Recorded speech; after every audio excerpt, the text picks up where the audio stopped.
Now, Isaiah Sharp with the Idaho News 6 forecast.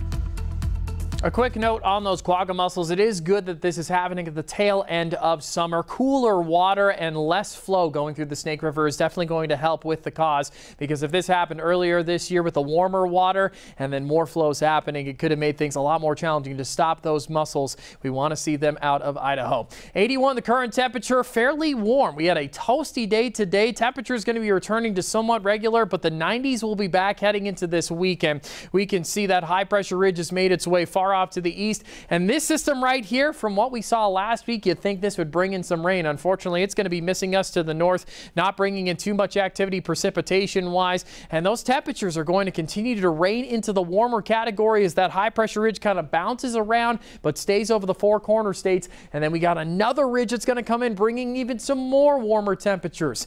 Man, I thought summer was going to be over, but it feels as though it's going to be remaining for the rest of this month. Heading into the start of October, we'll see just how warm it's going to continue to be. But we need to shift our focus to another part of the country where a system is currently having a big impact. Hurricane Helene, that was officially starting today, turning from a tropical storm into a Category 1 hurricane. And you can see the size of this hurricane, and it is going to be quite the impact on the Sunshine State, hitting Florida around 6 o'clock on Thursday. Winds up to 130 miles per hour. Now, this is going to be a Category 4. A Category 5 would be 157 mile per hour winds or higher. And so if it hits below that threshold, it's still going to have a huge impact on places like Tallahassee. And then on top of that, the state of Georgia, just to the north, has a tropical storm warning and potentially a hurricane warning. This may be a Category 1 once it makes its way inland, bringing in tons of rain and bringing in some powerful wind on top of that too. Take a look at some of the rainfall numbers that are going to be happening over the next 24 hours. 9 inches, 5 inches, 7 inches in Atlanta, Georgia.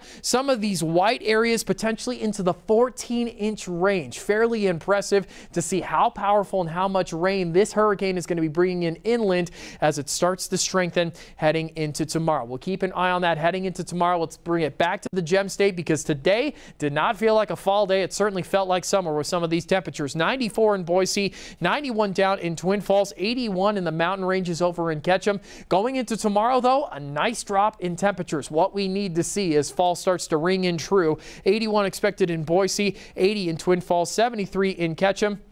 But this time of year has been somewhat unseasonably hot. One of the warmest summers that we are seeing, followed by a start to a fairly warm fall. And that's going to continue on heading into the weekend, seeing even more 90s on the way. Let's take a look at what Thursday has to hold for us first. 80s expected across the board with mostly clear skies for the Treasure Valley region. Taking a look at the western Central Mountains, 70s in McCall and Cascade, 79 in Council, 80s everywhere else, 82 up in Riggins, 82 in Garden Valley as well. One of the warmest in the region. Nice to see a little bit of a cool down from what we saw today. 70s expected with partly cloudy conditions, but like I mentioned, those 90s are going to be returning fairly quick. 80s expected for the Magic Valley region, only a couple of 70s in Twin Falls, Burley, and in Oakley. Temperatures are expected to climb, though, just after tomorrow. 81 tomorrow, 86, and then back into the 90s on Saturday. Going to be a toasty one as Washington State comes in to play Boise State. We'll see a nice drop in temperatures just after that, though. Expect these 4 days, Sunday through Wednesday, perfect weather. Going to be gorgeous. Go outside and enjoy it.